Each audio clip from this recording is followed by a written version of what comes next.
تمہاری والدہ کا بائی پاس آپریشن میں اپنے خرچے پر کروا دوں گا۔ علاج کے تمام اخراجات کے ساتھ تمہیں 5 لاکھ روپے نقد بھی ملیں گے، لیکن بدلے میں تمہیں میرے بیٹے سے نکاح کرنا ہوگا۔ مہرین کے پیروں تلے سے زمین نکل گئی۔ اپنی ماں کی گرتی ہوئی سانسوں کو بچانے کے لیے اس کے پاس اس سودے کو قبول کرنے کے سوا کوئی چارہ نہیں تھا۔ اس نے روتے ہوئے حامی بھر لی۔ اسی لمحے اس کے پاس سے اپنے عالیشان گھر لے گئے۔ اسی لمحے اس کے باس اسے اپنے عالیشان گھر لے گئے، جہاں مہرین نے دیکھا کہ ایک نکاح خواہ بیڈ پر بے ہوش پڑے ایک نوجوان کا نکاح مہرین سے پڑھانے کی تیاری کر رہا تھا۔ سر، یہ تو بالکل بے ہوش ہیں، ہوش میں ہی نہیں ہیں، مہرین نے شدید گھبراہٹ اور حیرت سے کہا۔ باس نے اسے غصے اور وارننگ بھری نظروں سے گھورا۔ وہ سہم کر خاموش ہو گئی۔ نکاح کی رسم خاموشی سے انجام پا گئی۔ نکاح کے فوراً بعد باس نے مہرین کی طرف رخ کیا اور سخت لہجے میں کہا، آج سے تم اس گھر کی بہو ہو اور میرے بیٹے ارحم کی دیکھ بھال اب تمہاری ذمہ داری ہے۔ مہرین نے گہرا سانس لیا اور دل ہی دل میں مطمئن ہو گئی۔ چلو شکر ہے جان چھوٹی، میری بلا سے یہ ہمیشہ ایسے ہی بے ہوش پڑا رہے۔ وہ بڑبڑائی اور کمرے کے صوفے پر اطمینان سے لیٹ گئی۔ اٹھو اور جا کر اندر سے دروازہ بند کرو، ایک گرجدار اور بھاری مردانہ آواز کمرے میں گونجی۔ مہرین اچھل کر کھڑی ہو گئی اور اس نے گھبرا کر بیڈ کی طرف دیکھا، جہاں خوف کے مارے اس کے چہرے کا رنگ اڑ گیا۔ سامنے بیڈ پر وہی نوجوان، جیسے وہ کوما کا مریض سمجھ رہی تھی، بالکل سیدھا بیٹھا اسے گھور رہا تھا۔ سنائی نہیں دیا؟ دروازے کی کنڈی لگاؤ۔ مہرین نے بمشکل اپنے حلق میں خشک ہوتی تھوک کو نگلا۔ اس کا دل سینے سے باہر آنے کو بے قرار تھا۔ آپ تو کوما میں تھے نا؟ مہرین نے ارحم کو دیکھا، جس کی آنکھوں میں اس وقت غصے کے انگارے دہک رہے تھے۔ میں نے کہا دروازہ بند کرو، مجھے اپنی بات دوسری بار دہرانے کی عادت نہیں ہے۔ ارحم کے لہجے کا دبدبا ایسا تھا کہ مہرین کے قدم خود بخود دروازے کی طرف بڑھ گئے۔ اس نے کانپتے ہاتھوں سے کنڈی لگائی اور وہیں دیوار کا سہارا لے کر کھڑی ہو گئی۔ ارحم بیڈ سے اترا۔ اس کا دراز قد اور مضبوط کسرتی جسم دیکھ کر دور دور تک یہ گمان بھی نہیں ہو سکتا تھا یہ شخص چند لمحے پہلے تک زندگی اور موت کی کشمکش میں مبتلا تھا۔ تم تو دل ہی دل میں میرے ہمیشہ کے لیے بے ہوش رہنے کی دعائیں مانگ رہی تھی۔ ارحم ایک ایک قدم اٹھاتا ہوا اس کے بالکل قریب پہنچ گیا۔ اس کے چہرے پر خوفناک حد تک سنجیدگی تھی۔ مہرین نے ڈر کے مارے آنکھیں بند کر لیں، لیکن اپنی چلبلی عادت سے مجبور ہو کر دھیمی آواز میں بڑبڑائی، میں تو بس اپنا فائدہ سوچ رہی تھی کہ سکون رہے گا۔ کیا کہا تم نے؟ ارحم نے اپنی انگلی سے اس کی تھوڑی کو اوپر اٹھایا۔ اس کی انگلیوں کا لمس اتنا گرم تھا کہ مہرین کو اپنے پورے وجود میں سنسنی دوڑتی ہوئی محسوس ہوئی۔ کچھ نہیں، میں تو بس یہ سوچ رہی تھی کہ جب آپ بالکل بھلے چنگے ہیں تو سسر جی نے مجھ سے اتنا بڑا جھوٹ کیوں بولا؟ مہرین نے اپنی بڑی بڑی معصوم آنکھیں کھول کر اسے دیکھا۔ وہ میرے والد ہیں، سسر جی بعد میں ہیں۔ ارحم نے اس کا چہرہ چھوڑا اور ایک گہرا سانس لے کر واپس بیڈ کی طرف بڑھا۔ دوسری بات، اس بیرونی دنیا کے لیے میں ابھی بھی کوما میں ہوں۔ اگر یہ راز اس کمرے کے دروازے سے باہر نکل گیا تو یاد رکھنا کہ تمہاری ماں کے علاج کا 1 روپیہ بھی نہیں دیا جائے گا، سمجھی آپ؟ مہرین نے جلدی جلدی اس بات میں سر ہلایا۔ ہاں، میں کوئی پاگل تھوڑی ہوں جو اپنا 5 لاکھ کا نقصان کروں گی۔ آپ یہاں بھلے الٹے لٹک جائیں، میں باہر جا کر یہی کہوں گی کہ میرا شوہر گہری نیند سو رہا ہے۔ ارحم نے مڑ کر اسے گھورا۔ تم بہت زیادہ بولتی ہو، میری امی بھی یہی کہتی ہیں۔ مہرین نے مسکرا کر جواب دیا اور دوبارہ صوفے کی طرف جانے لگی۔ کس نے کہا کہ تم صوفے پر بیٹھو گی؟ ارحم کی پاٹدار آواز گونجی۔ ادھر آؤ، میرے پاس بیٹھو۔ مہرین کا دل ایک بار پھر تیزی سے دھڑکا۔ وہ ہچکچاتی ہوئی بیڈ کے قریب آئی اور بالکل کونے پر بیٹھ گئی۔ ارحم نے اس کا ہاتھ پکڑ کر اسے اپنے قریب کھینچا۔ اب جب تک تم قانونی طور پر میری شریک حیات بن چکی ہو تو تمہیں میری کچھ شرائط تسلیم کرنی ہوں گی۔ ارحم نے اس کے چہرے پر بکھری لٹوں کی لٹ کو نرمی سے اس کے کان کے پیچھے اڑستے ہوئے کہا۔ اس کے لمس سے مہرین کے گال شرم سے لال ہو گئے۔ کیسی شرائط؟ مہرین نے کانپتی ہوئی آواز میں پوچھا۔ پہلی شرط یہ کہ تم میرے سامنے فالتو زبان نہیں چلاؤ گی۔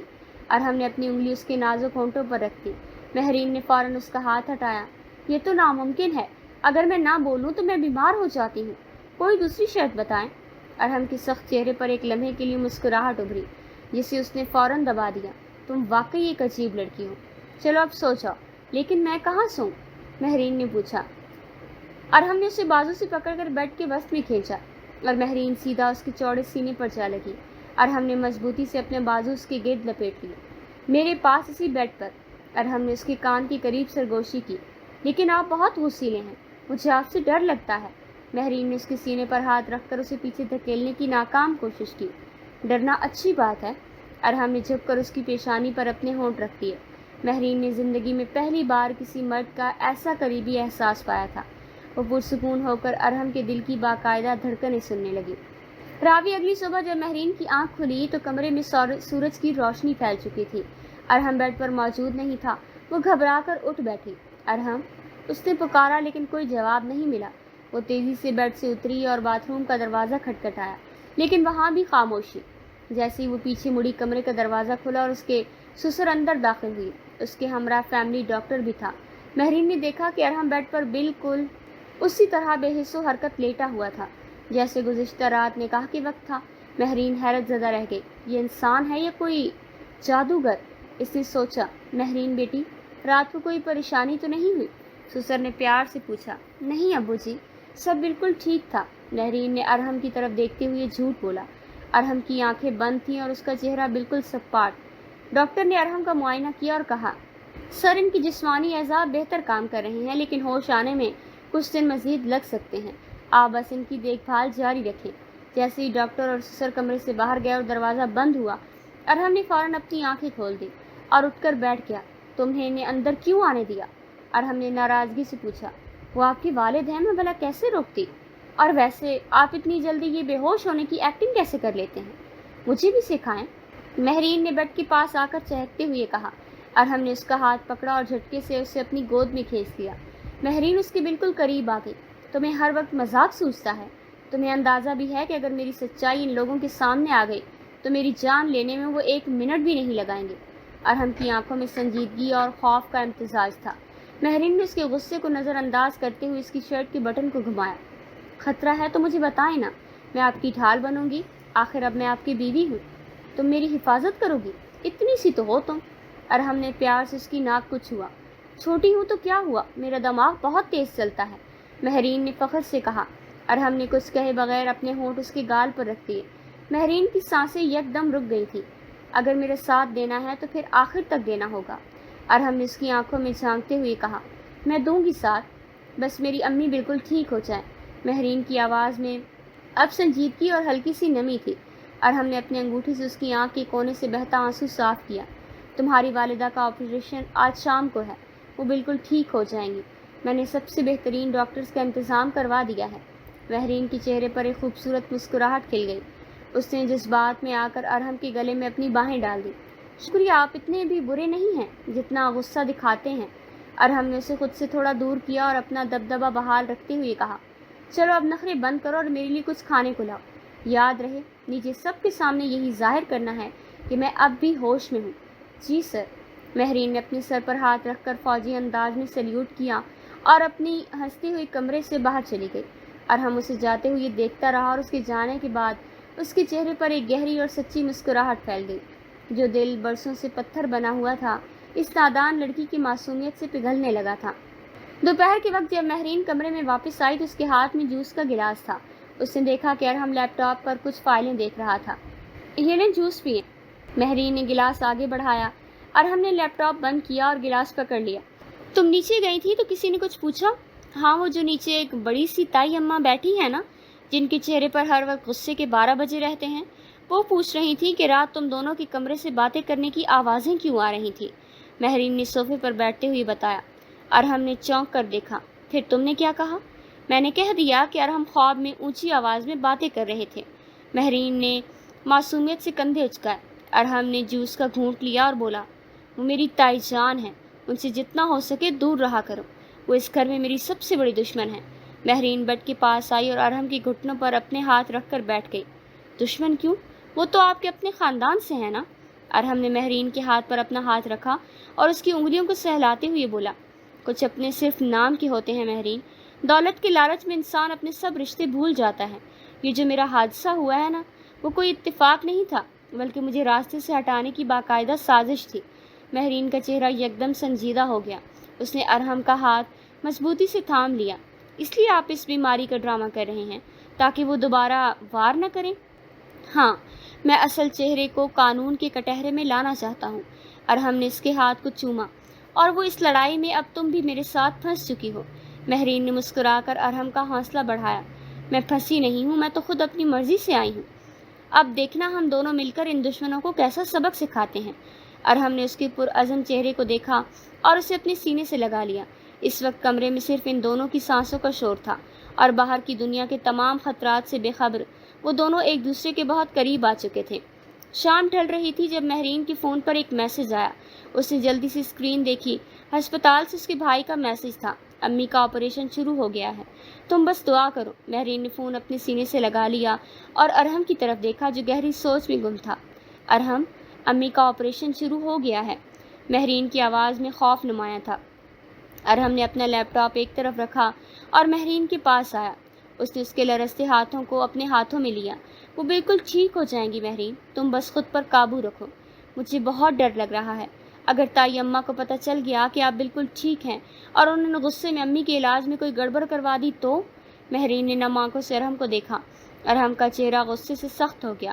ان کی اتنی ضرورت نہیں ہوگی، ہسپتال میں میرے اپنے ذاتی باڈی گارڈز تعینات ہیں، تم نیچے جاؤ اور سب کے سامنے بالکل نارمل رہنے کی کوشش کرو۔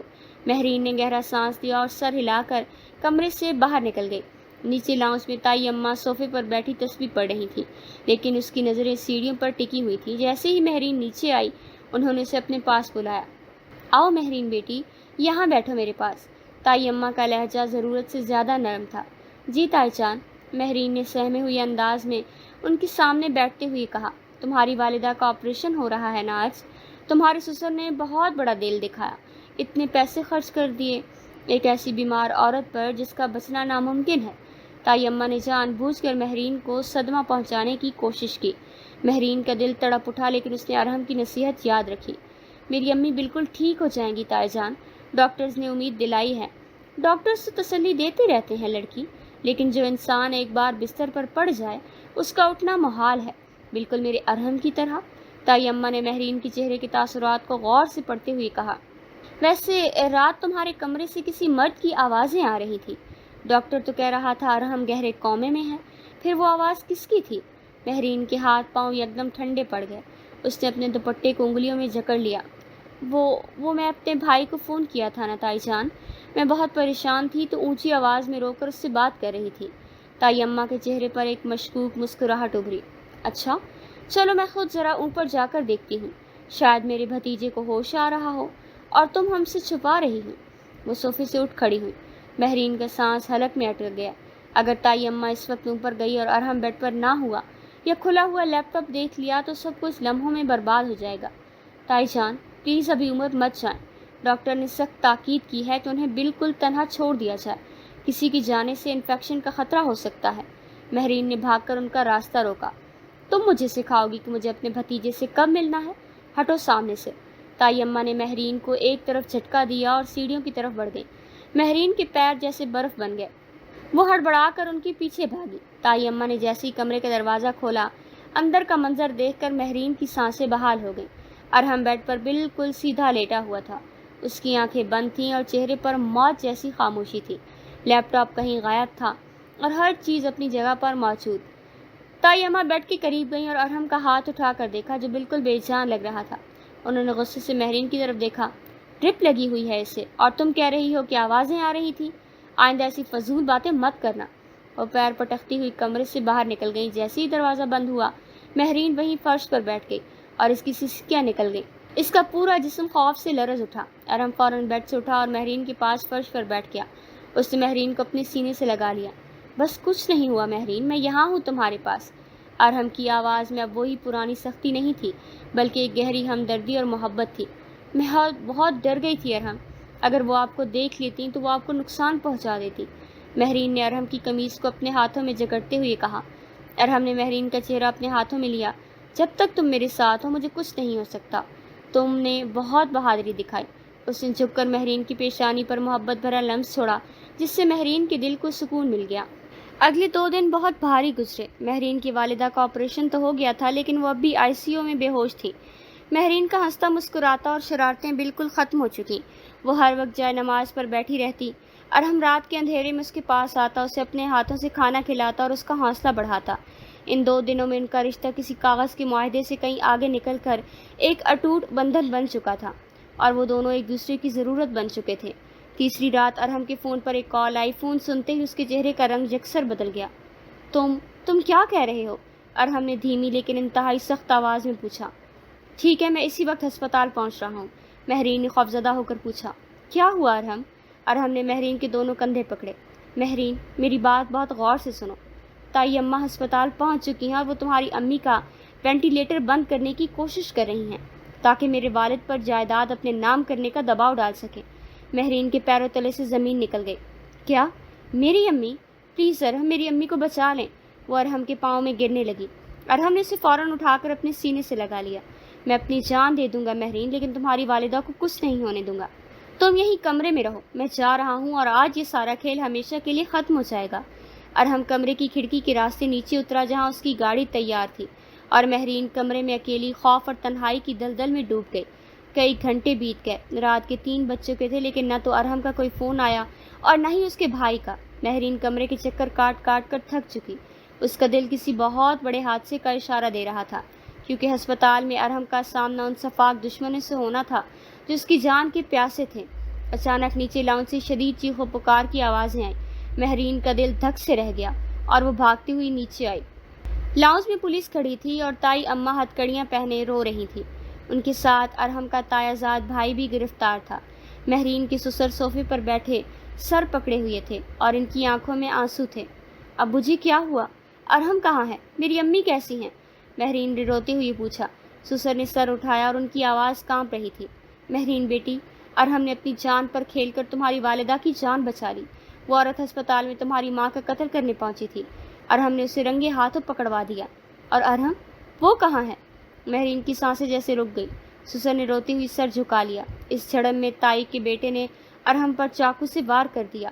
وہ اس وقت آپریشن تھیٹر میں زندگی اور موت کی جنگ لڑ رہا ہے۔ ڈاکٹر کہہ رہے ہیں کہ بچنے کے امکانات بہت کم ہیں کیونکہ زخم بہت گہرا ہے۔ مہرین کے کانوں میں سائیں سائیں ہونے لگی۔ اسے لگا جیسے کائنات وہیں رک گئی ہو۔ ہر وہ شخص جو 2 دن سے اس کا حوصلہ بن رہا تھا، جو کل رات اس کے گالوں کو چوم کر گیا تھا، وہ اس وقت آخری سانسیں لے رہا تھا۔ وہ بنا کچھ سوچے سمجھے ننگے پاؤں دیوانہ وار ہسپتال کی طرف بھاگی۔ ہسپتال کی راہداری بالکل سنسان تھی، صرف مہرین کے ننگے پیروں کی آواز گونج رہی تھی۔ وہ آپریشن تھیٹر کے باہر پہنچی جہاں اس کا بھائی کھڑا رو رہا تھا۔ بھائی، ارحم کہاں ہے؟ مہرین نے اپنے بھائی کا گریبان پکڑ لیا۔ مہرین، انہوں نے ارحم کو بہت مارا۔ ڈاکٹرز کہہ رہے ہیں کہ وہ اب شاید کبھی نہیں اٹھ پائے گا، بھائی نے روتے ہوئے کہا۔ اس وقت ڈاکٹرز باہر آیا اور اس کے چہرے پر مایوسی پھیلی ہوئی تھی۔ ہم معذرت خواہ ہیں، مریض کی حالت انتہائی تشویشناک ہے۔ ان کا بہت زیادہ خون بہہ چکا ہے اور اب کوئی معجزہ ہی انہیں بچا سکتا ہے۔ اگر وہ اگلے 1 گھنٹے میں ہوش میں نہ آئے تو ڈاکٹرز نے بات ادھوری چھوڑ دی۔ مہرین کا دل جیسے پھٹ گیا۔ وہ ڈاکٹر کو دھکا دے کر آپریشن تھیٹر کے اندر گھس گئی۔ وہاں ارحم سفید چادر میں لپٹا مشینوں کے درمیان بے حس و حرکت لیٹا ہوا تھا۔ اس کا چہرہ بالکل سفید ہو چکا۔ مہرین بیڈ کے قریب آئی اور اس کا وہ ہاتھ پکڑ لیا جو ہمیشہ اسے تحفظ کا احساس دلاتا تھا، لیکن اس وقت وہ ہاتھ برف کی طرح ٹھنڈا تھا۔ ارحم، اٹھے نا۔ مہرین کی آواز بالکل دھیمی تھی۔ اس کا چلبلاپن غائب ہو چکا تھا اور صرف ایک تڑپ باقی تھی۔ آپ نے کہا تھا نا کہ آپ بہت ضدی ہیں، تو اپنی ضد دکھائیں نا۔ آپ مجھ سے اس طرح مجھے اکیلا چھوڑ کر نہیں جا سکتے ہیں۔ اس کے گرم آنسو ارحم کے ٹھنڈے ہاتھ پر گرے۔ آپ نے مجھ سے وعدہ کیا تھا نا کہ ہم مل کر دشمنوں کو سزا دیں گے۔ دشمن تو پکڑے گئے، اب آپ کس کا انتظار کر رہے ہیں؟ میں آپ کے بغیر نہیں جی سکتی ارحم، میں آپ سے بہت محبت کرنے لگی ہوں، پلیز مجھے چھوڑ کر مت جائیں۔ وہ اس کے ہاتھ پر سر رکھ کر پھوٹ پھوٹ کر رو دی۔ کمرے میں صرف مانیٹر کی دھیمی بیپ کی آواز گونج رہی تھی۔ مہرین نے آنکھیں بند کر لیں۔ اسے لگا جیسے اس کی دنیا اجڑ چکی ہو، لیکن تبھی اسے اپنے ہاتھوں پر ایک ہلکا سا دباؤ محسوس ہوا۔ مہرین نے چونک کر سر اٹھایا۔ ارحم کی بند آنکھوں کے کونے سے ایک آنسو ٹپکا تھا اور اس کی انگلیاں مہرین کے ہاتھوں کو ہلکے سے دبا رہی تھی۔ مشینوں کی رفتار یکدم نارمل ہونے لگی۔ ارحم نے انتہائی مشکل سے اپنی بھاری پلکیں اٹھائیں اور مہرین کے روتے ہوئے چہرے کو دیکھا۔ اس کے ہونٹوں پر ایک انتہائی دھیمی اور کمزور سی مسکراہٹ ابھری۔ تم بہت زیادہ روتی ہو۔ ارحم کی آواز بالکل سرگوشی جیسی تھی، لیکن مہرین کے لیے یہ کائنات کی سب سے خوبصورت آواز تھی۔ ارحم، مہرین نے خوشی سے چلاتے ہوئے باہر کھڑے ڈاکٹرز کو پکارا۔ ڈاکٹر تیزی سے اندر داخل ہوئے اور معائنہ کرنے لگے۔ یہ تو سچ مچ ایک معجزہ ہے، مریض کی نبض واپس آ رہی ہے، ڈاکٹر نے حیرت اور خوشی سے کہا۔ 1 ماہ بعد موسم انتہائی خوشگوار تھا اور گھر کے خوبصورت لان میں چائے کی میز سجی ہوئی تھی۔ مہرین کی والدہ بالکل صحت یاب ہو کر اپنے گھر منتقل ہو چکی، جبکہ تائی اماں اور ان کا بیٹا جیل کی سلاخوں کے پیچھے اپنے عبرتناک انجام کو پہنچ چکے تھے۔ ارحم اب بالکل تندرست تھا اور کرسی پر بیٹھا اخبار پڑھ رہا تھا، لیکن اس کی نظریں مسلسل باورچی خانے کے دروازے پر تھیں، جہاں سے مہرین چائے کی ٹرے لیے باہر آئی۔ مہرین نے گلابی رنگ کا خوبصورت لباس پہن رکھا تھا اور اس کے چہرے پر وہی اپنی چلبلاہٹ اور معصوم شرارتیں واپس آ چکی تھی۔ وہ چائے کی ٹرے میز پر رکھ کر ارحم کے بالکل سامنے کھڑی ہو گئی۔ یہ لیں آپ کی کڑک چائے، اور ہاں، ڈاکٹر نے کہا ہے کہ آپ کو زیادہ غصہ نہیں کرنا، ورنہ آپ کی زخم میں دوبارہ درد شروع ہو جائے گا۔ مہرین نے کمر پر ہاتھ رکھ کر ایک روایتی بیوی کی طرح حکم چلایا۔ ارحم نے اخبار ایک طرف رکھا، چائے کا کپ اٹھایا اور مہرین کا ہاتھ پکڑ کر ایک جھٹکے سے اسے اپنی گود میں بٹھا لیا۔ ارحم، نیچے ابو جی ہیں، کوئی دیکھ لے گا؟ مہرین نے شرماتے ہوئے اس کے سینے پر ہاتھ رکھا۔ کوئی نہیں ہے یہاں، سب اندر ہیں، ارحم نے اس کے چہرے کے قریب ہو کر کہا۔ اس کی آنکھوں میں اب صرف بے پناہ محبت تھی۔ اور تم نے کہا تھا نا کہ میں بہت غصیلا شوہر ہوں، تو اب اس غصیلے شوہر کو جھیلنے کے لیے ہمیشہ تیار رہو۔ میں تو جھیل لوں گی، لیکن میری شرط یہ ہے کہ آپ مجھے روز گھمانے لے کر جائیں گے۔ مہرین نے اس کے کالر کو ٹھیک کرتے ہوئے معصومیت سے سودا کیا۔ منظور ہے، جہاں تم کہو گی وہیں چلیں گے، ارحم نے مسکرا کر کہا اور مہرین کی گال پر محبت بھرا لمس چھوڑا۔ مہرین نے ہنستے ہوئے اپنا سر اس کے چوڑے سینے پر رکھ دیا، جہاں اب کوئی خوف نہیں تھا، کوئی سازش نہیں تھی، صرف ایک پرسکون اور خوبصورت زندگی کا آغاز تھا جو انہوں نے مل کر وفا کے دھاگوں سے بننا شروع کر دیا۔